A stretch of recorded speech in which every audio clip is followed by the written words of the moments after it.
se está tudo certo. Foi? Foi na tela ou não? Excelente. Tá bom, tá bom. Vai no slide 1, vai no primeiro. Isso. Agora clica nele, bota no modo apresentação, Serginho, para ver se está tudo certinho. Certinho, beleza. Já foi. Pedro, Estão me ouvindo bem? Estou ouvindo. Bom, então vamos começar? Vamos começar. Está contigo, Pedro. Bom, então bem-vindo a todos. É um prazer de novo estar junto com todos vocês. Isso já virou uma rotina e um passatempo muito agradável para todos nós. Hoje o Serginho vai falar sobre a estabilidade pós-ATQ. E nós vamos tentar... Serginho, tenta fazer a aula de uma forma sucinta para sobrar um tempinho legal para a gente fazer a discussão depois, tá? E a Nice, depois que você der a aula, ela vai abrir as câmeras e o microfone para todo mundo. Então a gente vai poder fazer alguma coisa um pouco mais flexível do que simplesmente ficar lendo as perguntas no painel aqui. Tá bom, Sérgio? Ok, Pedro. Vai ter umas perguntas também durante a apresentação. Aquelas perguntas aí do Telegram. Telegram, ok? Tá bom, tá bom. Aí fica com você que manda. Eu só vou entrar depois que você terminar a aula, tá? Ok, irmão. Então, vamos lá, vamos em frente. Posso começar então? Vai fundo. Bom, quero aqui parabenizar inicialmente a toda essa diretoria executiva aí da SBQ, né, que vem feito esse trabalho aí maravilhoso, né? Em especial o Jean Carlos, que é o presidente, o Marquinhos Rodano, enfim, Pedrona, essa turma toda que dá o sangue para a sociedade, a gente que já foi presidente, tudo fica muito feliz em ver que realmente essas pessoas agem dando sequência a esses trabalhos que vêm sendo feitos anteriormente, né? E realmente é isso, a filosofia é essa, né? A SBQ é uma grande família, né? E essa coisa do encontro, né, com os amigos verdadeiros foi fantástica a ideia. Eu parabenizo e quero também agradecer esse convite que foi feito para que a gente pudesse falar aí alguma coisa da nossa experiência em artroplastia, né, nesse caso, nessa complicação que é a instabilidade. Vamos dar início? Então, conflito de interesse, né? Esse é o serviço que eu atuo em Petrópolis, nosso grupo aqui no Rio de Janeiro, da clínica privada, nosso grupo aí da Santa Casa. Bom, instabilidade pós-operatória, né? É uma complicação que realmente causa uma série de problemas, principalmente na relação médico-paciente. É difícil, às vezes, o paciente entender que isso pode ocorrer, que isso pode acontecer. Então, em 2003, esse trabalho já mostrava a incidência entre 0,6% a 7%, né, nas artroplastias do quadril. Tá? E era a segunda maior causa de cirurgia de revisão. Já em 2013, ou seja, 10 anos após, né, o Paprosky já mostrou que era a primeira causa, a causa principal de cirurgia de revisão nos Estados Unidos, com a mesma incidência, de 0,6% a 7%. Tá? Peraí, pulou o slide aqui. Ó. Bom, pulou o slide. As principais causas, tá? Elas podem ser subdivididas em precoces, tá? Intermediárias e tardias. As precoces são aquelas que ocorrem com menos de 6 meses de evolução do pós-operatório. Normalmente estão relacionadas aos posicionamentos dos componentes. Então, o impacto, que pode ser prótese, que pode ser osso, prótese, as deficiências neuromusculares, tá? Que leva realmente a uma falta de tensionamento adequado dessa prótese, deixando ela vulnerável à luxação. Tá? Isso pode ocorrer também com comprometimento trocanteriano, quando você tem aquelas fraturas trocanterianas que você não consegue assim reduzi-las, colocá-las na posição adequada, e aquele arrancamento, aquela pseudartrose que pode ocorrer, leva a essa falha do tensionamento. Tá? Pacientes com déficit cognitivo, somente nos casos de fratura de colo do fêmur, naqueles idosos que não são cooperativos, né, e não seguem as recomendações, que são muitas no pós-operatório, às vezes pode evoluir para essa luxação. Pacientes obesos, né, que os pacientes que têm uma dificuldade de se mobilizar, e tudo, às vezes, com algum movimento maior, pode fazer com que essa prótese luxe. E, por último, desequilíbrio espinopélvico, né, quando o paciente, ou seja, tem uma fusão lombar. Porque, na verdade, você tem aquela movimentação do quadril, tá? E com a flexão, com a mobilidade da coluna lombar, tá? Aquilo aumenta, de certa forma, aquela capacidade daqueles movimentos.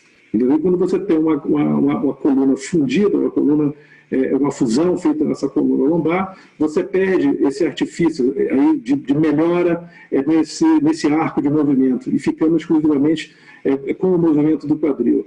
Tá? Então você tem essa limitação. Isso aí realmente aumenta o número de luxações. Existem as causas intermediárias, normalmente são as causas que ocorrem entre 6 meses e 5 anos, normalmente estão relacionadas a traumas, né, a quedas, e as causas tardias, que normalmente ocorrem acima de 5 anos de evolução. Normalmente elas ocorrem por desgaste do polietileno ou por solturas dos componentes.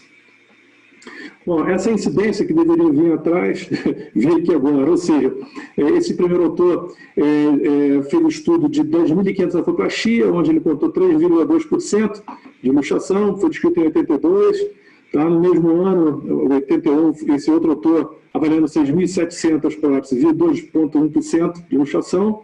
Tá? Já aí, 10, 15 anos após, esse outro autor, fazendo um estudo assim, multicêntrico, viu com 35 mil artroplastia, teve uma incidência de 2,24%. Estudos atuais, né, mostram que o melhor conhecimento das causas e os avanços recentes das técnicas cirúrgicas, né, a incidência de luxação pós-artroplastia ficou bem reduzida, alguma coisa em torno de menos de 1%. E, por último, esse trabalho que foi publicado em 2018, né, onde o estudo também é muito cêntrico, com 207 mil artroplastias, né, onde eles encontraram 1,4% de luxação.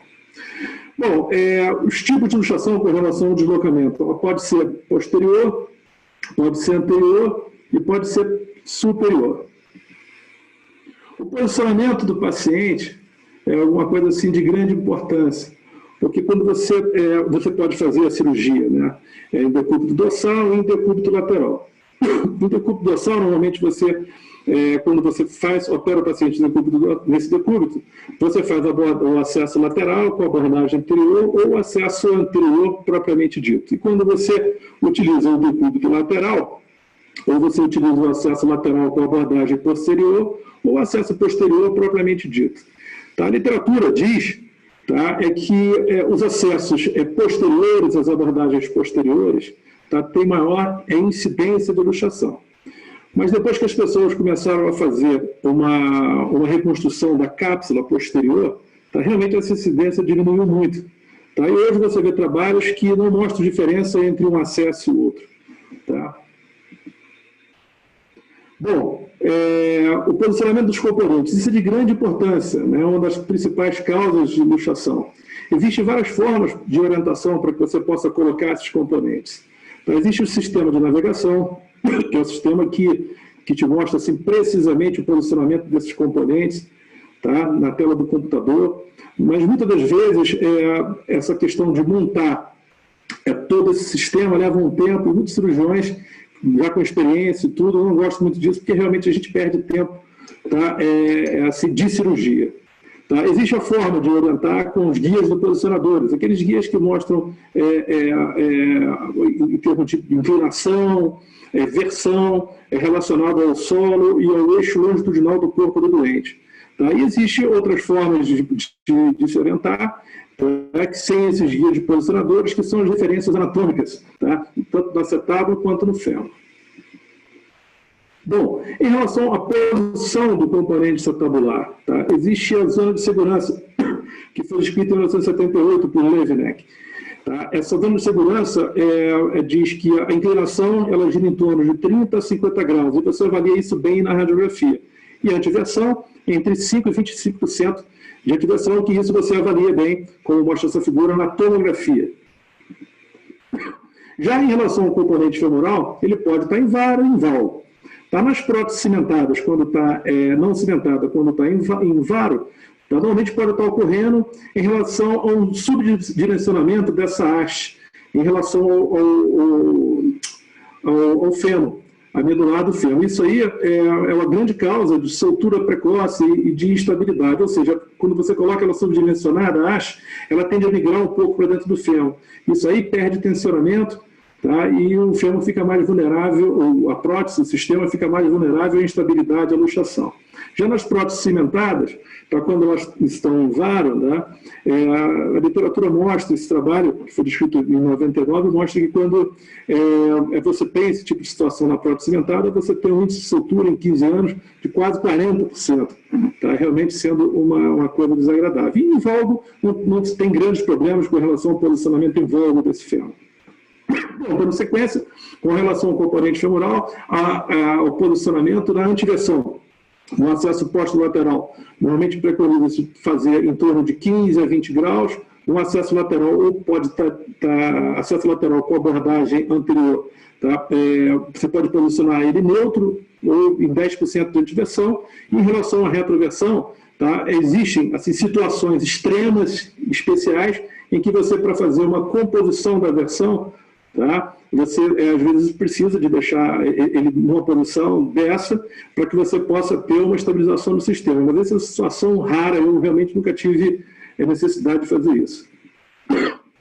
Bom, já o outro fator, o tensionamento de partes moles, ele pode ocorrer por fatores sob controle do cirurgião, ou seja, que diz respeito ao local de colocação desses implantes, tá? Ao centro de rotação, tá? ao nível de osteotomia do fêmur, o nível de profundidade que você colocou aquele componente, tá? Isso aí está muito relacionado a essa tensão desse mecanismo abdutor, que é um grande sistema de estabilização dessa sua prótese. Existem fatores que dependem do paciente. Tá? Às vezes, pacientes com frouxidão ligamentar, frouxidão muscular, às vezes, pacientes portadores de doenças neurológicas, ou seja, pacientes que sequelas do AVC, onde perde a função motora, né? Eles perdem esse tensionamento. E, às vezes, fraturas trocanterianas por avulsão, tá? Em que esse mecanismo abdutor não funciona, até mesmo quando se tem a situação de pseudartrose desse grande trocante. E isso é muito importante, porque esse tensionamento é um mecanismo estabilizador grande desse sistema protético. Outra causa importante seria o impacto, que pode ocorrer prótese-prótese, como vocês podem ver nessa fotografia à esquerda, e osso-osso, nessa fotografia à direita. Tá? Isso leva a uma instabilidade, tá? E essa instabilidade pode acelerar o desgaste desse polietileno, desse CERT, que leva a uma osteólise e solturas precoces. E também lembrou-se hoje que esse impacto, tá, pode ser uma dor, uma causa de dor pós-operatória. Às vezes o paciente tem aquela dor depois da cirurgia que você não sabe o que é. Tá? Isso aí é uma das causas daquela dor que você olha e tem dificuldade de diagnosticar. Existem as causas multifatoriais, ou seja, a associação desses fatores.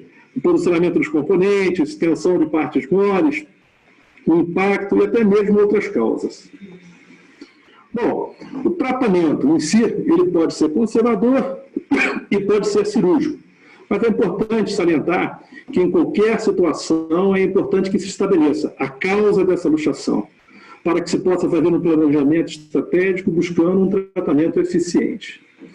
O tratamento conservador, ele está indicado nos casos agudos, né? E que se consegue uma redução fechada da prótese, tá? Podendo ser utilizado uma ótima manutenção. São aqueles casos que às vezes o paciente fez um movimento brusco, teve alguma queda, aí você leva aquele paciente para o hospital e tudo, dá o diagnóstico, e você às vezes faz uma sedação naquele paciente e você consegue a redução. Tá? Isso aí são assim, as indicações, tá, do tratamento conservador. Já o tratamento cirúrgico, ele está indicado basicamente em duas situações. Primeiro, quando não se consegue uma redução fechada daquela prótese, ou seja, o paciente chegou no hospital e você tenta dessas maneiras reduzir, às vezes cede o paciente, às vezes anestesia, e aquela prótese não vai para o lugar, às vezes tem uma interposição tendinosa, muscular, enfim, e fica difícil essa redução.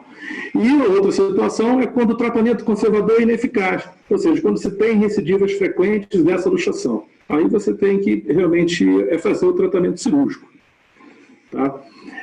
Para nos orientar, para nos guiar com relação a esse tratamento cirúrgico, tá? Eu vou seguir esse algoritmo feito pelo Paprosky em 2013, tá? Onde ele associa assim, causas, tá? Para estabelecer, para ver as condutas para o tratamento.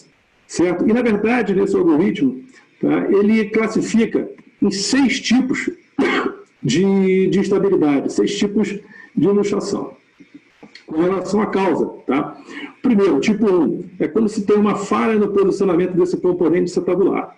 Lembra, senhores, que a posição ideal é em torno de 15 graus de antiversão e 40 graus de inclinação, podendo ter 10% a mais ou a menos. E o tratamento realmente consiste na revisão desse componente acetabular. Já o tipo 2, onde se ocorre a falha no posicionamento desse componente femoral. Lembro que a posição ideal é em torno de 15 graus de antiversão, podendo ter 10 a mais ou a menos, usando como parâmetro os côndilos femorais. Então, o tratamento normalmente é uma revisão desse componente femoral.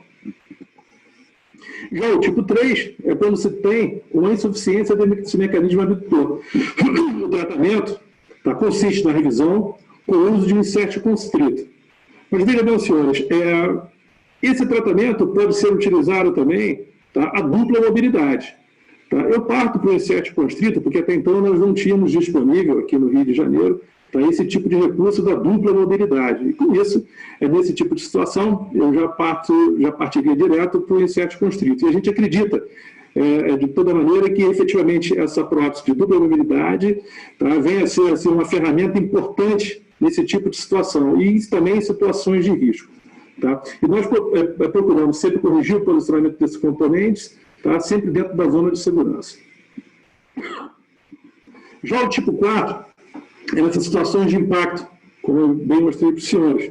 O tratamento consiste na revisão com a retirada da cauda desse impacto.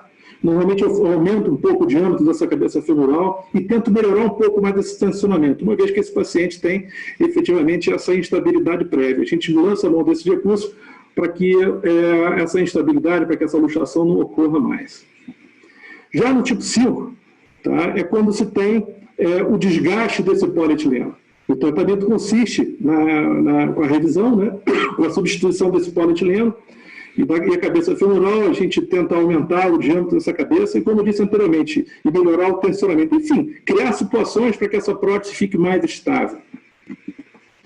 Já no tipo 6, quando você tem bem uma causa definida, em relação às causas citadas anteriormente. O tratamento consiste na revisão com a utilização do polietileno constrito.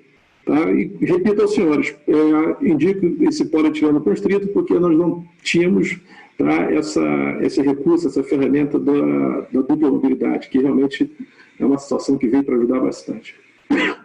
E como observação desse algoritmo, o tipo mais comum desse estudo do PAPROS, que foi o tipo 3, ou seja, aquele tipo na falta do tensionamento, e o pior prognóstico são dos tipos 3, na falta do tensionamento, e o tipo 4, normalmente quando se tem aí o impacto. Bom, ainda dentro desse tratamento cirúrgico, é importante a gente lançar sempre a mão desses recursos adicionais, como eu falei com os senhores. Nesse tipo de situação, que o paciente tem um risco, que você está revisando uma prótese instável, você sempre tem que checar isso. Qual é o diâmetro da cabeça? Eu posso aumentar um pouco mais? Eu consigo melhorar um pouco mais esse tensionamento? Ou seja, com aqueles aumentos do offset, que você pode conseguir isso no colo, ou você pode conseguir isso aí com inserts que dão uma lateralização maior. E quando com isso você não resolve, você tem o recurso do acetato com dupla mobilidade. Isso vai seguindo assim uma ascensão. E por último, se você não consegue resolver nem com esses recursos e nem com a dupla mobilidade, você pode lançar a mão do recurso de um insert constrito. Lembram-se hoje que esse recurso do insert constrito ele deve ser utilizado realmente em último caso. Porque isso aí leva a alguns problemas, ou seja, essa tua prótese tende a não ter uma durabilidade como se tem uma artroplastia numa forma convencional. Ou seja, ela tende a ter um desgaste maior, ter uma maior fricção, ter um maior torque em cima daquele componente acetabular, podendo fazer solturas precoces. Mas realmente é um recurso, é uma ferramenta que resolve bem essa situação dessa instabilidade quando você não tem outra maneira de resolver. Eu quis mostrar para os senhores alguns casos para que a gente pudesse colocar um pouco em prática isso aí. Esse paciente é um paciente com 71 anos, masculino, 9 anos de pós-operatório, de revisão de artroplastia, já era uma revisão, o paciente tinha dor no quadril, com vários episódios de luxação dessa prótese. Ele luxava essa prótese, ele sozinho, ele pegava, luxava e reduzia. Tá? E ele ficava muito insatisfeito com isso, muita segurança, não tinha segurança nenhuma, né? E se os senhores observarem melhor bem, então vocês podem ver aqui nessa fotografia maior, né, o trocânter está tocando aí na borda dessa tabular, né? E esse componente femoral está migrado para dentro do fêmur. Tá? E quando a gente fez a cirurgia, tá? Esse é o pós-operatório imediato, tá? Eu, para obter um bom contato, usei um componente não cimentado, um acetábulo, né, para ter um bom contato ósseo, e esse componente ele ficou um pouco mais medializado e ficou um pouco mais superior. Tá? Se vocês verem ali na fotografia da esquerda, tá? A nível da gota de lágrima, ele está mais ou menos 1 centímetro mais alto. Tá? Esse paciente, ele tinha um componente, uma medular femoral, tá? muito larga, tá? De um diâmetro muito grande, né? E mesmo foi colocando o maior componente, o mais espesso, mais grosso, se não me engano foi 22 que eu coloquei aí, tá? Eu só consegui uma boa estabilização mecânica dele, tá? Ele fixado bem embaixo, bem abaixo do istmo, né? E com isso, mesmo utilizando o corpo proximal maior dessa haste modular, ainda ficou faltando tensionamento. Aí eu me vi na situação de ter que utilizar esse insert constrito nessa cirurgia de revisão. E aqui já com 4 anos de pós-operatório. E realmente o paciente não teve problema nenhum, o paciente já com uma certa idade e que realmente evoluiu bem. Esse outro caso que eu gostaria de mostrar aqui para os senhores, é um caso assim, é do dia a dia, eu achei importante, porque tem até colegas que estão participando desse nosso encontro, tudo, e que não fazem a especialidade de quadril em si, né? E muitas das vezes nós nos deparamos com esse tipo de situação de fratura de colo do fêmur, no idoso, tudo, que tem indicação de uma ortoplastia. Então, eu achei importante esse caso para que a gente possa seguir passo a passo, tá, naquela indicação da complexidade em ascendência, digamos assim. Então, o paciente teve uma fratura de colo do fêmur, como vocês podem muito bem ver, tá? E isso aí seria a radiografia do pós-operatório imediato. A princípio, olhando a princípio, a prótese está bem posicionada. Aí, com 15 dias de pós-operatório, esse paciente procurou o hospital, né, com essa imagem, a prótese luxada. Aí foi feita uma redução dessa prótese, sob anestesia e tudo, fechada, e a prótese ficou reduzida. E com 32 dias, o paciente voltou de novo. Aí esse paciente luxou com 50 dias, né? Aí nos procurou. Aí eu resolvi fazer uma tomografia, como vocês podem muito bem ver ali. Eu vi 2 coisas ali que eu achei assim de grande relevância. Esse componente acetabular, na radiografia não parece em si, mas ele estava bem neutro para uma retroversão. Tá? E essa cabeça femoral era uma cabeça de diâmetro 28. Tá? Eu conversei com o paciente, expliquei direitinho que tinha necessidade de uma reoperação, né? Isso aí já tinha gerado um certo desgaste na relação médico-paciente com o outro cirurgião, mas a gente teve um pouco o tato de conversar com o paciente, dizer que essa complicação que ocorre, e ninguém está isento disso, e que se fosse a gente mesmo que tivesse operado, tá, isso poderia acontecer e tudo, e nós indicamos uma reoperação. Aí nessa reoperação, eu reposicionei esse acetábulo, tá? Eu aumentei o diâmetro dessa cabeça femoral, tá? Eu coloquei uma cabeça de diâmetro, ela estava 28, coloquei uma cabeça de diâmetro 36. Aí coloquei um colo bem longo, de maneira que ela ficou muito bem tensionada. E intraoperatoriamente eu tentei luxar a prótese, tudo, e ela estava bem estável, tudo, e eu aceitei bem.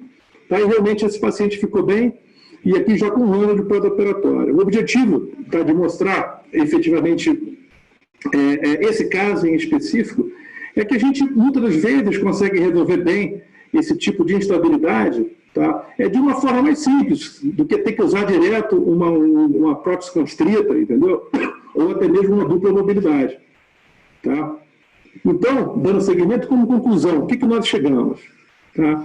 Com o melhor entendimento das causas, ou seja, quando você consegue estabelecer bem a causa, tá, dessa instabilidade, tá, e a disponibilidade de recursos adicionais, como eu falei com os senhores, as cabeças femorais de grande diâmetro, os componentes atualmente com dupla mobilidade, vem mostrando excelentes resultados. Infelizmente, eu ainda não tenho experiência com esse tipo de prótese, mas eu tenho certeza que já eu já vou ter isso disponível e vou ter também essa experiência. Tá? E a situação do insert constrito também, seguindo sempre, como eu falei com o senhor, essa escala ascendente. Primeiro a gente tenta resolver com o aumento da cabeça, com a melhora do tensionamento, do posicionamento, tudo. Se com isso não for bom, você pode lançar a mão do recurso da dupla mobilidade. Se de tudo você não conseguir, aí sim, por último, utilizar o insert constrito, que realmente funciona muito bem, contém aquela cabeça ali dentro. E o sucesso, tá, depende sempre de um planejamento eficiente, associado a uma experiência do cirurgião. Quero agradecer aos senhores. Essa é uma foto aqui da nossa cidade, de Petrópolis, né? É a Avenida Coelho, é uma das avenidas mais bonitas aí, onde tem um rio no meio e as ruas seguem nas laterais. E ao fundo, a Catedral de Petrópolis. Muito obrigado aí pela oportunidade. Obrigado, Sérgio. Parabéns por você ter respeitado o tempo da apresentação, para que a gente possa realmente ter um pouco mais de tempo de discussões, né? Eu tenho já algumas perguntas aqui na tela, mas eu vou me permitir, como debatedor, queria tocar em 2 assuntos com você, que eu gostaria da sua resposta e de, se alguém quiser se manifestar também. Primeiro, você deu uma aula brilhante, mas a gente falou pouco sobre o comportamento do paciente, né? Tem muitas vezes que a gente faz uma prótese, ela fica bem posicionada, com a antiversão correta, com a cabeça 32, mas você tem um paciente que não obedece, um paciente, não estou nem dizendo alcoólatra, não, o perfil do paciente mesmo, um cara mais agitado, né? Que não respeita as regras, né?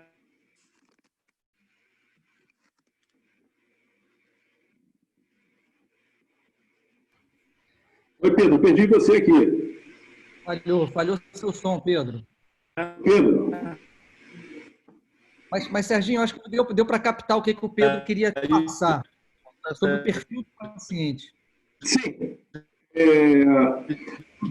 Então, nós falamos... Ele está tentando falar ali. Ô, Marquinhos, faz de repente uma mensagem pelo WhatsApp. A primeira coisa é... Voltou. Ô, Pedro, está falhando. Bom, isso que o Pedro falou realmente é de grande importância. Às vezes aquele paciente, você opera aquele paciente, isso normalmente ocorre com o paciente jovem, né? Às vezes ele fica muito bem, aquela cirurgia que vai de uma forma bem tranquila, que não tem nenhuma complicação intraoperatória, e a reabilitação dele é rápida, e às vezes, por ser uma coisa aparentemente banal para ele, ele deixa assim de respeitar todo aquele protocolo que a gente segue. Isso aí, às vezes, ocorre. Aquele paciente que está muito bem, não acredita que vai ter complicações, e ele ali meio que atravessa ali o sinal vermelho. Isso é muito importante. Tem esse paciente, sim. Eu já operei um paciente uma vez, tá, que ele foi remover os pontos, foi andando de bicicleta. Entendeu? Bom, Sérgio, outra questão que eu queria perguntar, eu tenho sentido ultimamente uma certa tendência dos colegas a não mais usar as almofadas abdutoras. Alô? Oi, Pedro, eu estou te ouvindo, mas eu perdi a imagem aqui também. Eu perdi a imagem, mas vamos lá. Estou ouvindo, Marquinhos? Estou te ouvindo bem, Serginho. Então, eu perdi toda aquela imagem aqui, mas tudo bem, vamos lá. Não sei se o uso das almofadas abdutoras está em desuso, você usa, o que você acha delas? Eu utilizo, Pedro, sempre, entendeu? Principalmente nesse pós-operatório imediato, tá? Onde o paciente vai para o leito e tudo. Tá? Eu até converso com o paciente fala, doutor, mas isso aqui é muito desconfortável para mim. Tá? Uma coisa que eu sempre falo, olha, eu sei que é desconfortável, que você está muito bem e que você realmente não sente necessidade, mas você vai estar operado, pelo menos você vai dormir. Tá? E como você está muito bem, pode ser até que você esqueça que está operado. Tá? E se você esquecer que está operado, você vai levantar e vai sair andando. Então, isso serve para te segurar um pouco, entendeu? Mas, na verdade, é importante nesse pós-operatório imediato, então, você manter aquela almofada, aquela certa de segurança para estabilidade, e também, poxa, o paciente não tem aquela movimentação grande, tá? Ele sente menos dor no pós-operatório. Tá? Eu utilizo, sempre utilizo. Então, eu acho o seguinte, né? Quer dizer, é muito importante a gente ver o perfil, tudo que você falou, e acrescentando o perfil do paciente e os cuidados pós-operatórios, que dependem muito da enfermagem, depende muito da gente, né? Mas eu tenho uma pergunta interessante aqui do William Ferreira, tá? Que ele quer saber de você, Sérgio, um paciente com 65 anos com fratura de colo de fêmur, tá? Ele quer saber se o padrão seria a indicação logo da dupla mobilidade, tá? Ou você segue o padrão normal de uma artroplastia. Eu vou dar o meu comentário. Eu acho que a dupla mobilidade está chegando forte, mas eu acho que existe uma tendência muito grande aí do mercado, da indústria, querendo empurrar essas próteses. E eu já tenho visto muita gente fazer dupla mobilidade em prótese primária, entendeu? Eu acho que a gente precisa tomar muito cuidado e tentar fazer a cirurgia, em primeiro lugar, ser muito bem feita, né? E não é porque a fratura de colo de fêmur que a prótese vai luxar. Eu acho que a gente tem todos os recursos, até hoje sempre teve. O índice da luxação em fratura é maior, mas você pode tomar os seus cuidados. Eu acho que você pode conseguir uma boa estabilidade. Agora eu queria ter o teu comentário a respeito da pergunta do William Ferreira. Poxa, eu achei a pergunta muito boa. Como você muito bem falou, hoje, eu não sei se é o marketing, tudo, as pessoas estão indicando cada vez mais a dupla mobilidade em cirurgias primárias. Eu acho até que tem indicação, tá? Em algumas situações. Mas situações de exceção. Por exemplo, o paciente com 65 anos de idade, uma fratura de colo de fêmur, com indicação de uma prótese, tá? Eu acho que você consegue resolver muito bem. Tá, com uma artroplastia primária, convencional, tá? De repente você coloca ali uma cabeça um pouco maior, tá?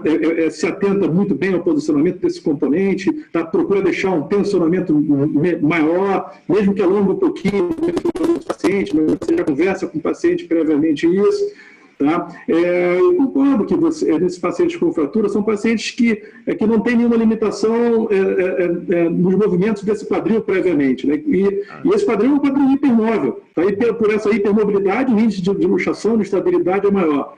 Tá? Mas, como você falou, o marketing está pesado em cima da dupla mobilidade. Mas tem situações, por exemplo, aquele paciente que tem um déficit cognitivo, entendeu? Um paciente que tem alguma sequela de uma doença neurológica, tá?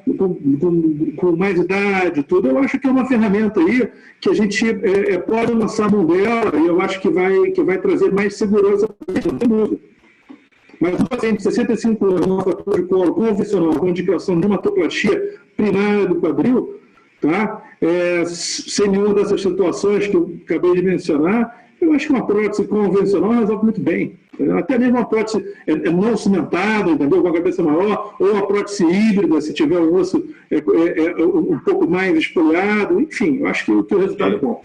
Olha aqui, o José Maria Magalhães, ele está levantando uma questão de uma coisa que você falou na sua aula, tá? Que era a hiperlordose ou nas deficiências fixas da coluna lombar baixa, né? Onde você tem uma báscula da bacia, qual é o cuidado que você tem para obter uma estabilidade maior dos componentes.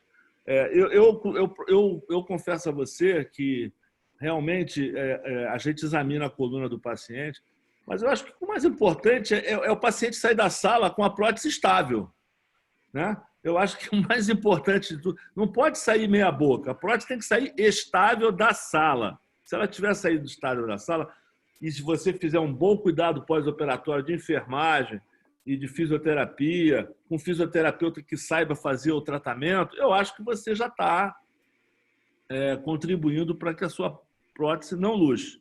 Fala alguma coisa aí a respeito disso. Então, eu concordo com você. Essa estabilidade aí, esse desequilíbrio espinopélvico é uma coisa que que antigamente a gente não se preocupava com isso, né? E hoje realmente é uma causa que aumenta essa incidência de instabilidade nas artroplastias, tá? Eu acho importante isso, você ter uma história do paciente, examinar bem o paciente, tudo, tá? E fazer uma boa prova, um bom teste de estabilidade intraoperatoriamente. Tá? É uma coisa que eu utilizo hoje, quando eu faço o acesso posterior e tudo, é a soma das versões. Entendeu? Aquele Hahnemann sign. Isso aí é muito importante, principalmente na cirurgia de revisão.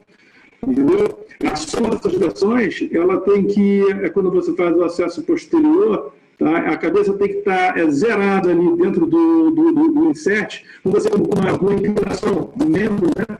A rotação interna em torno de 40 graus. Tá? Quando você faz essa rotação interna em torno de 40 graus, em hiperextensão ali, tá? E você tem toda a cabeça femoral coberta, tá? Isso mostra que a soma das direções está boa. Mas, obviamente, que você tem que testar a rotação externa, tá? Tem que testar ali a hiperextensão, a rotação externa da hiperextensão, a rotação interna. Tá? E você vai adequando, independentemente do problema da coluna, não. Você vai adequando de acordo com aquele paciente. Tá? Acho que intraoperatoriamente é importante você ter esses cuidados. Mas, obviamente, se eu vejo um paciente com hiperlordose, com um paciente com a fusão da coluna lombar e tudo, hoje eu presto mais atenção nisso, coisa que eu não me preocupava aí no passado, há mais de 10, 15 anos atrás.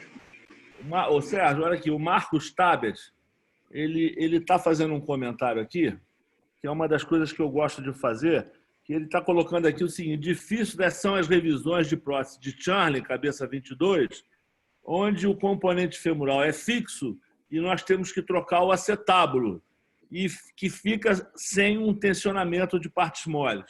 Eu nesses casos, se o fêmur está fixo, viu, Marco?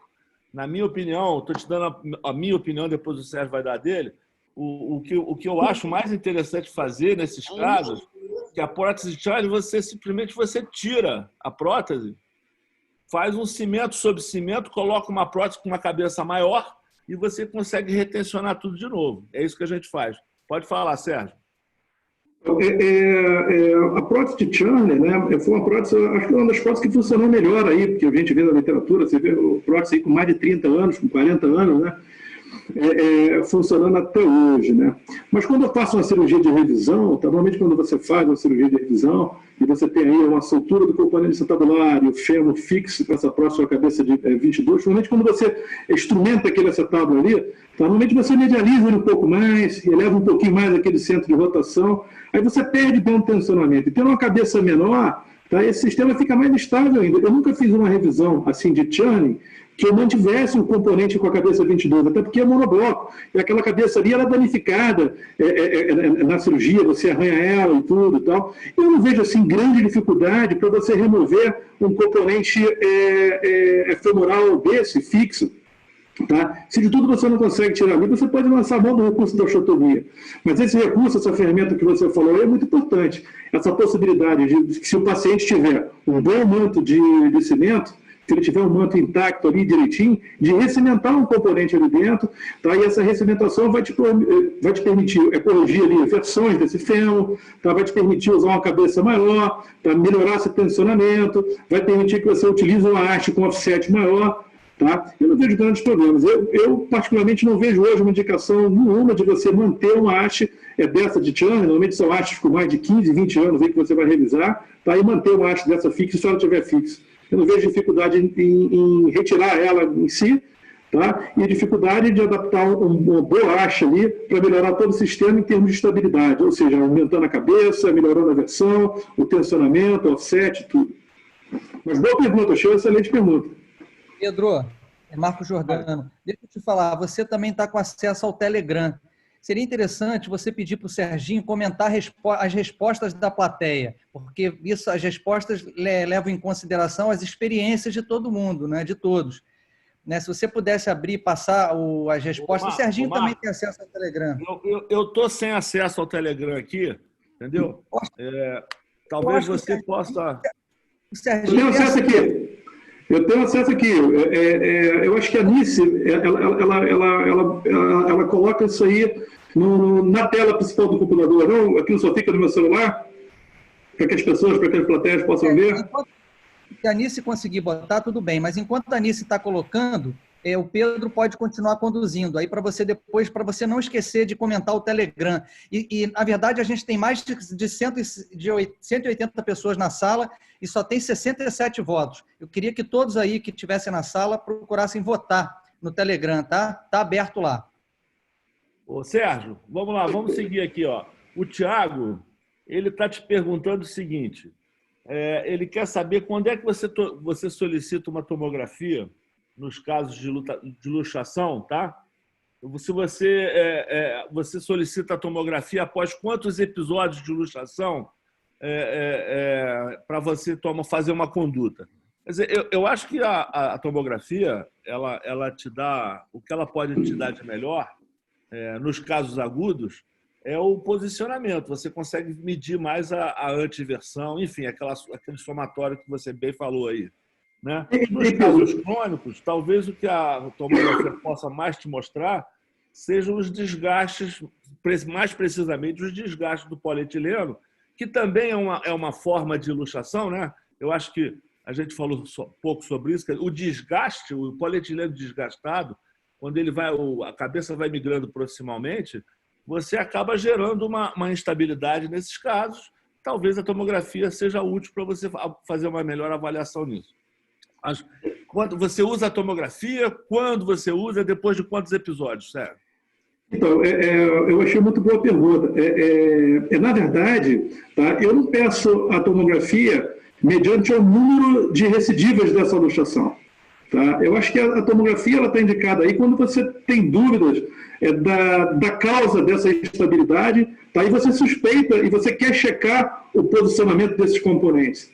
Aí sim, a tomografia ela te elucida um pouco melhor com relação à versão desse fêmur e do componente, a versão do acetábulo, o posicionamento do acetábulo, né? Principalmente na antiversão e retroversão, tá? E com relação à versão do componente femoral. Eu acho que quando você faz a tomografia, isso fica mais claro para você. Tá? Você já entra para a cirurgia mais bem armado, você já entra mais próximo à causa dessa instabilidade. Porque aquilo que eu falei para vocês, tá? O principal, tá? No tratamento dessa instabilidade, assim como a infecção, o principal, eu acho que você conseguir isolar um agente etiológico, um germe. Tá? E na instabilidade, o importante é conseguir isolar, conseguir definir a causa, estabelecer a causa para essa instabilidade. E a tomografia, eu acho uma ferramenta importante quando você suspeita de um posicionamento errôneo, tanto do acetábulo quanto do fêmur. Perfeito. Olha só, o Marcelo Queiroz está fazendo uma pergunta bem interessante aqui, que é a seguinte: se você tem algum problema, se você vê algum problema em se usar uma cabeça de metal 36 milímetros em pacientes idosos, tá?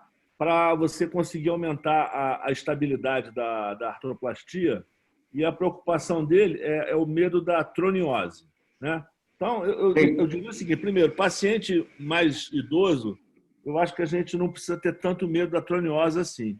E está provado que a cabeça até a 36, a relação do diâmetro, né, que você tem, a distância entre o trônio e o cone, não causa uma troniose. A partir desse tamanho, sim, você vai conseguir ter troniose. Mas respondendo a pergunta antes de você, eu não teria medo de troniose em cabeça 36, uso cabeça 36 sempre que for necessário, e se tiver uma boa proporção entre o tamanho do acetábulo e a cabeça 36. Normalmente, a gente usa a cabeça 36 em pacientes com acetábulo 54 para cima. O que você acha?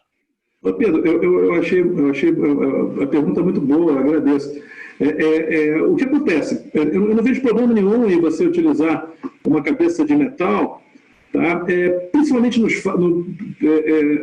com o fato de você ter hoje disponível um polietileno bem melhor, que são esses polietilenos cross-linked, né? E eu já visitei serviços, já discuti com colegas e tudo, experientes e tal, e falo: olha, Sérgio, eu não uso cabeça de cerâmica, porque a cabeça de metal, mesmo no paciente jovem, com esse polietileno que eu tenho aqui atual, tá? A diferença é muito pouca, eu não tenho nenhum tipo de problema. Tá? Agora, com relação à tronionose, tá?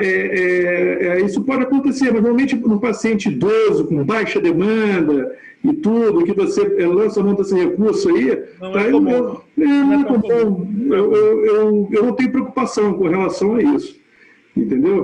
Mas eu achei a sua pergunta muito boa. Tá? Eu utilizo também a cabeça de metal, normalmente utilizo nos pacientes com mais idade, tá? Com a perspectiva de vida menor e com a demanda menor, tá? Tendo visto que o recurso da cabeça de cerâmica hoje, com polietileno, é uma coisa que resolve muito bem, tá? Eu não vejo muito assim a necessidade da utilização da cerâmica.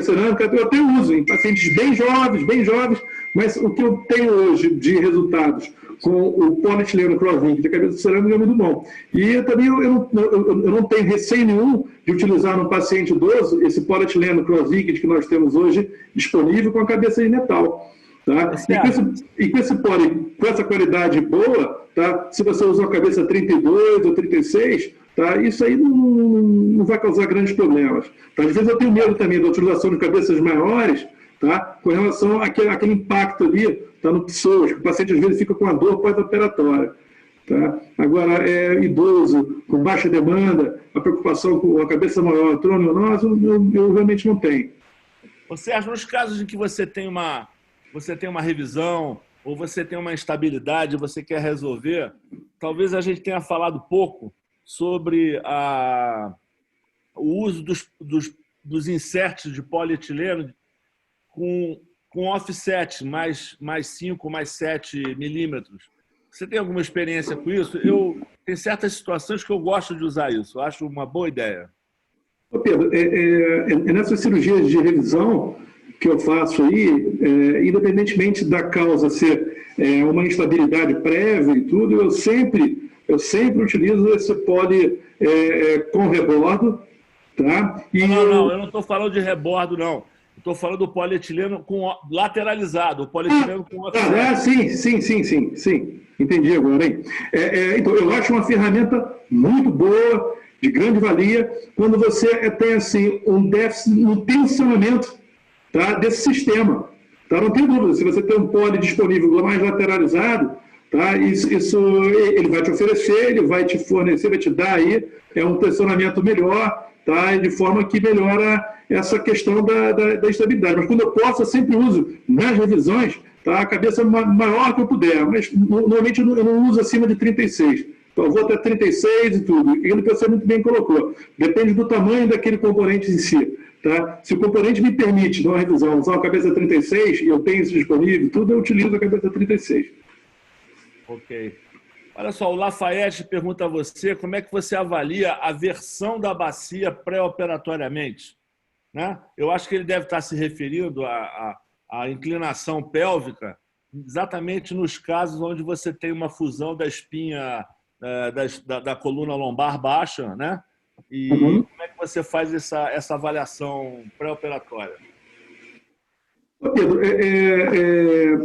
normalmente eu não me preocupo com esse tipo de argumento aí do Dr. Lafayette, tá? É porque aquilo que você bem falou, tá? Intraoperatoriamente eu busco essa estabilidade, tá? Mas obviamente que se eu tiver uma fusão em que eu vejo que tem um sacrifício maior desse acetábulo em si, em relação ao posicionamento, à versão e tudo, tá? Você pode fazer uma tomografia computadorizada, entendeu? Que você realmente vai ver que você tem o tamanho do problema que você tem.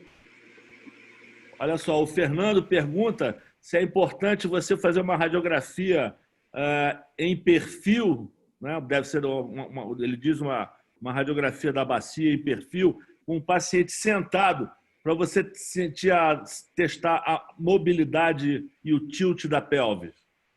Ô Pedro, eu nunca fiz. Eu também não, eu nunca fiz isso. Aliás, sabe o que está acontecendo? Esse quesito que é importante, que é a fusão da espinha com relação à bacia, isso é uma coisa muito nova, né? Quando a gente começou a fazer isso, ninguém prestava atenção nesse problema. Claro que a gente está evoluindo, acho que é muito importante, sim, mas acho que a gente tem que dar importância proporcional ao problema, né?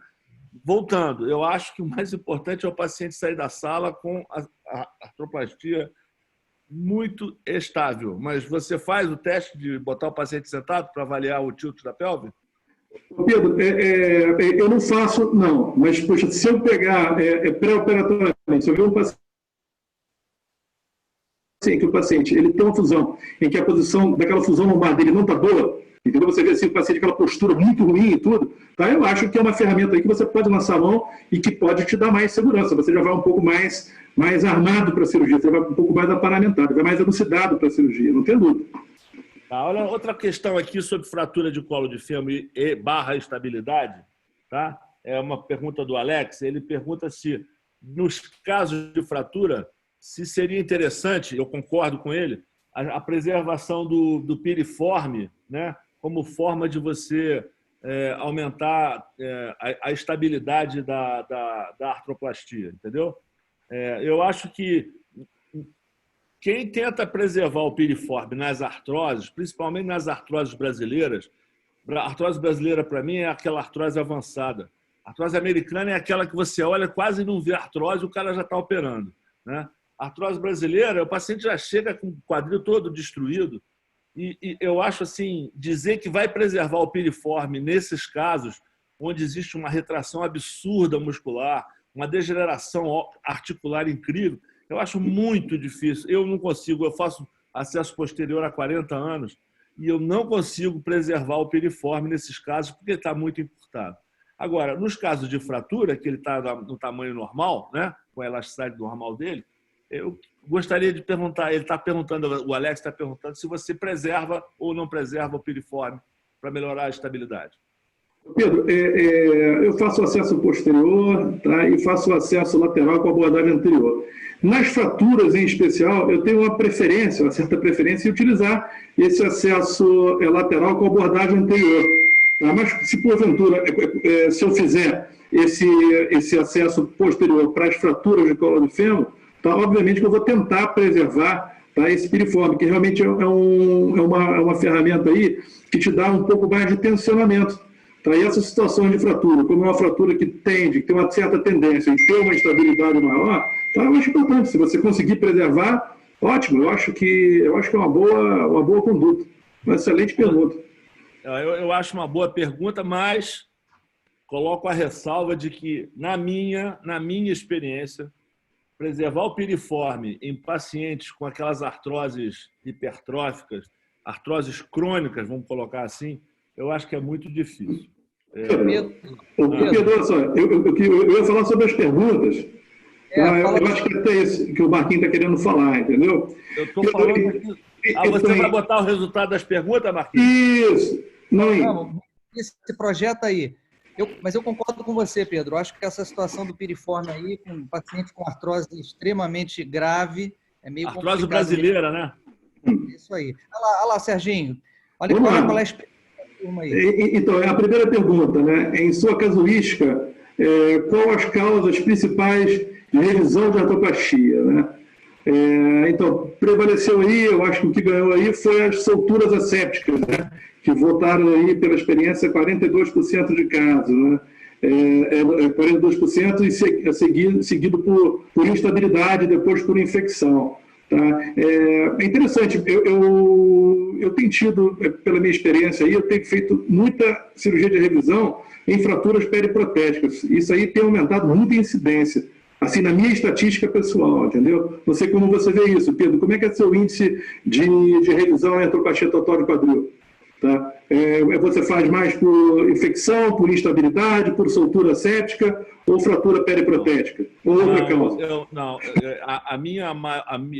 me enquadro nos 41%, solturas. Solturas eu colocaria, solturas e desgaste dos componentes. Tá? Mas eu queria, por favor, eu queria ressaltar de novo, a gente precisa prestar muita atenção no perfil do paciente e no pós-operatório, porque muitas vezes o paciente vai para uma enfermagem que não tem a menor ideia do que é um triângulo de abdução, o paciente vai para o CTI, mexe no paciente, troca uma fralda, tira uma almofada, quando você vai ver o paciente está com a perna junta no primeiro dia, vai para uma fisioterapeuta, o fisioterapeuta não te pergunta o que pode, o que não pode fazer, qual foi o acesso que você fez, e eu já vi muitos casos de luxação baseado nisso. Queria a tua opinião, o Marquinhos que entrou também pode falar alguma coisa sobre isso, porque isso me deixa maluco. Primeiro, o paciente chega no CTI, a primeira pergunta do médico, a que horas eu posso dar o Clexane? É a primeira pergunta. Ele não quer saber se o paciente se manteve bem, se sangrou, se não sangrou. Quer saber se pode dar Clexane. Segundo, a enfermagem. Muitas vezes olha para aquele troço e não sabe nem o que é aquilo, né? E terceiro, muita gente estraga a cirurgia no pós-operatório com orientações erradas. Queria a opinião de vocês. Ô Pedro, Eu concordo contigo, mas eu acho bem importante nesses pacientes que a gente vai fazer cirurgias, já ali no pré-operatório, no teu planejamento, no seu contato com o paciente, tá?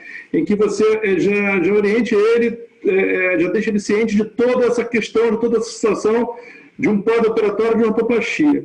Tá? Eu procuro também orientar, tá, os colegas que vão receber esse paciente no CTI, se porventura houver necessidade do CTI, tá? E normalmente os locais que a gente opera hoje, tudo, o pessoal da enfermagem, para ter uma noção bem boa com relação a isso. E aquilo que você falou, o paciente sairia da cirurgia, então o paciente sairia com triângulo abdutor, sai com a meia elástica bonitinho, com protetor de calcânio e tudo, de maneira que é difícil ter esse tipo de complicação. Eu, graças a Deus, não tenho me deparado com esse tipo de situação para me deixar assim tão preocupado com isso. Tá? Eu não sei o que os demais podem falar aí, o Marcos e tudo, mas realmente é uma preocupação, eu me preocupo com isso. Rapidamente, Pedro, já porque você me perguntou, até para não tomar o tempo para o Serginho poder responder, é uma preocupação sim, Pedro. E a melhor maneira da gente se preservar em relação a ela é operar sempre no lugar que a gente está acostumado. Esse acaba sendo um problema, como você e o Serginho falaram, quando a gente opera fora da nossa rotina, que as pessoas começam a botar, dar opiniões e estabelecer condutas diferentes das nossas. Mas quando a gente opera num lugar que a gente já está acostumado, a nossa rotina já está mais ou menos incorporada lá no lugar. Mas, com certeza, é uma preocupação. Serginho, em relação... Fala, desculpa, Pedro. Eu acho que a gente está falando assim de uma forma... Talvez você seja um privilegiado, talvez eu também, o Sérgio, mas tem muitos colegas nossos que operam em várias localidades, Sim. vários lugares, onde não tem essa preocupação do hospital, não é nem dele, médico, mas do hospital, em manter esses pacientes. Muito enfermeiro faz cara de paisagem, não sabe. Ele não sabe. Até onde eu opero sempre, de vez em quando eu cruzo com um que não sabe. É verdade. É verdade. Giancarlo, deixa eu aproveitar você, Giancarlo. Aqui, Pedro. O que você acha disso? Comportamento da enfermagem, comportamento da fisioterapia no pós-operatório, quando o paciente ainda está internado, ou nos primeiros dias em casa? Para mim é um problema. Eu tenho fama de brigar com muita gente por causa disso. Então, não sei qual que é o seu índice de briga, mas o meu é grande. É alto. Então, não é só você que está apontando isso. Deve ter muita gente com essa dificuldade. Por isso que a gente se atém a operar num único hospital, onde as pessoas já sabem quem é você, ou o que você faz e como você faz, porque realmente cada hospital diferente que você vai é uma luta. Tá certo. O Marquinhos, dando sequência às perguntas aí, em sua experiência, a principal causa de instabilidade, em sua experiência, né, qual é a principal causa de instabilidade em ATQ? Tá? O IPA, o posicionamento dos componentes, diâmetro da cabeça femoral, impacto, problemas com offset ou outros problemas. O que vai acontecer aqui é o posicionamento dos componentes. Ok? Pedro, tem alguma coisa a dizer sobre essa pergunta? Não, essa daí está claro, né? Acho que não tem... Então, aí, por último, qual a sua via de acesso de preferência ao quadril nas artroplastias? Né?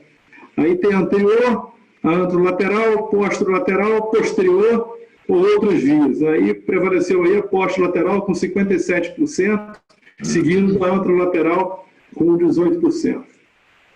Ótimo, eu fico feliz em saber isso. Eu queria dar um depoimento que todos os meus pacientes são abordados pela terceira opção, que 56% está aí. Todos os meus pacientes. Revisão primária, qualquer coisa. Então, Pedro, eu eventualmente utilizo o acesso anterolateral, tá? Eu faço o posterolateral em alguns casos e em revisão, sempre posterolateral. Olha só, eu estou vendo o Emílio aqui, ó. O Emílio apareceu aí na tela. Emílio, faz um comentário aí. Deixa eu sair aqui, peraí.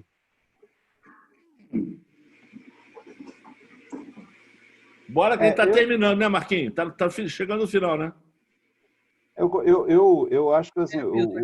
Mais 3 minutinhos. Desculpa, Emílio, manda Manda O abraço. Sérgio é da minha época, né? E, assim, como eu comecei durante a minha vida inteira, eu sempre fiz acesso lateral direto, né, com a abordagem anterior. Então eu tenho intimidade com esse acesso e realmente eu tenho medo. Paciente de maior risco, paciente de fratura de colo de fêmur, um paciente que tem algum problema de espino pélvico e tal, eu faço, em alguns casos, talvez uns 20, 30% dos casos, eu indico a abordagem anterior. Eu tive essa vivência, eu acho que realmente a abordagem posterior é um risco muito maior de luxação nesses casos. Mas Bom, isso... eu tenho a felicidade de trabalhar com você pelo menos há 15 anos. Quantas luxações você já viu ou teve que reduzir dos pacientes que a gente faz acesso posterior? Tem que contar, não? Eu acho que eu digo, você tem que ser cirurgia, assim, tem que ter experiência, você tem que ser cuidadoso, você tem que ser físico no momento da cirurgia, você tem que testar, você tem que testar a estabilidade, você tem que testar impacto. Então, assim, eu acho que o paciente tem que sair da sala com a prótese estável. E aí, isso aí é a melhor mensagem que tem que ter. Ô, Marco, tem espaço para mais uma última conversa ou vamos terminar? Giancarlo já abriu a câmera dele ali, acho que está na hora de parar. Eu acho assim, Pedro, que foi excepcional, foi ótimo, a tua condição foi maravilhosa, a aula do Serginho brilhante, né, como sempre. Vamos, né? E para encerrar. Mas quarta-feira vai ter mais. Jean, só para eu agradecer, Jean, para passar para você direto. Primeiro, Sérgio, parabéns pela tua aula, foi excelente. Eu acho que a nossa discussão foi boa, as perguntas foram ótimas e, graças a Deus, deu tudo certo mais uma vez. E agradecer a oportunidade que o nosso presidente, que o Marquinho e toda a diretoria da sociedade deram para mim, para eu poder moderar essa aula com o Sérgio, porque a gente já tem feito algumas duplas, né, Sérgio, há algum tempo. Então, eu te agradeço a todos, tá? E passo, então, a palavra ao nosso presidente para ele fazer os comentários finais e encerrar. Obrigado, Sérgio. Obrigado, Sérgio. Antes, eu queria parabenizar aí novamente a toda a diretoria executiva, em especial o presidente Giancarlo, está dando sequência aí nesse trabalho, um trabalho maravilhoso, ao que tudo que foi feito anteriormente. Parabéns, Jean. Eu quero agradecer aí esse convite, poxa, para mim é uma honra sempre poder participar com vocês desses eventos científicos, a gente aprende muito, eu aprendo muito com vocês, tá? A gente poder discutir aqui a nossa experiência é uma coisa ímpar, principalmente nesse ambiente amistoso que você está conseguindo manter aí, essa relação familiar entre os membros da SBQ. Parabéns para vocês e obrigado mais uma vez, tá bom? Agora eu estou vendo o Jorge na tela ali, ele só apareceu agora. Parabéns a todos. Agradeço muito, Sérgio, pela brilhante apresentação, Pedro, pela moderação. A gente ainda está se acostumando com essa interface, né? Alguns foram no chat, outros foram nas Q&A, que é Questions and Answers, mas ainda a gente está se acostumando com essa interface que é nova e eu acho melhor. Vejam aqui atrás de mim, eu passei o dia inteiro na biblioteca estudando, não pude dar minhas opiniões, mas eu estudei bastante nos livros. Pô, essa aí é a tua biblioteca? É a minha biblioteca pessoal, só de livros de ortopedia. Porra! Para você ver como eu estudo. Então, brincadeiras à parte, isso aqui é uma foto atrás aqui, Pedro, não tem nada de biblioteca. Você está naquele sofá verde agora, né? Tô, exatamente. Para tirar aquele verde, eu pus essa biblioteca. Tá em todo bom. caso, brincadeiras à parte, eu agradeço muito a presença de todos. Na quarta-feira, eu gostaria que o Marquinhos Giordano falasse sobre qual que vai ser a nossa atividade. Agradeço demais as pessoas. Teve um determinado momento que a gente teve quase 180 pessoas. Agradeço muito a todos os 180 que estiveram presentes, muitos dos nossos ex-presidentes. Agradeço muito. E vou passar a palavra para o Marcos e encerrar com a atividade da quarta-feira. Eu aguardo todos os senhores às 8 da noite na quarta-feira. Muito obrigado a todos. Pessoal, foi muito boa a atividade, esses encontros são realmente fantásticos. E na quarta-feira a gente vai ter uma mesa moderada pelo também nosso ex-presidente, Dr. Jorge Penedo. Ele vai conduzir a mesa sobre como planejar a revisão da artroplastia total do quadril. E vai ter como participantes, debatedores, nada mais, nada menos do que os doutores Pedro Ivo, né, o doutor Carlos Galia, Paulo Alencar, Roberto Dantas e Emerson Ronda. Vai ser um encontro fabuloso, ninguém tem dúvida disso, tá bom? E semana que vem a gente recomeça, né, o mês de junho com a semana do trauma, que vai ser artroplastia total do quadril na fratura do acetábulo, tá? Mas aí a gente anuncia isso na quarta-feira. Forte abraço, uma satisfação muito grande de estar com vocês.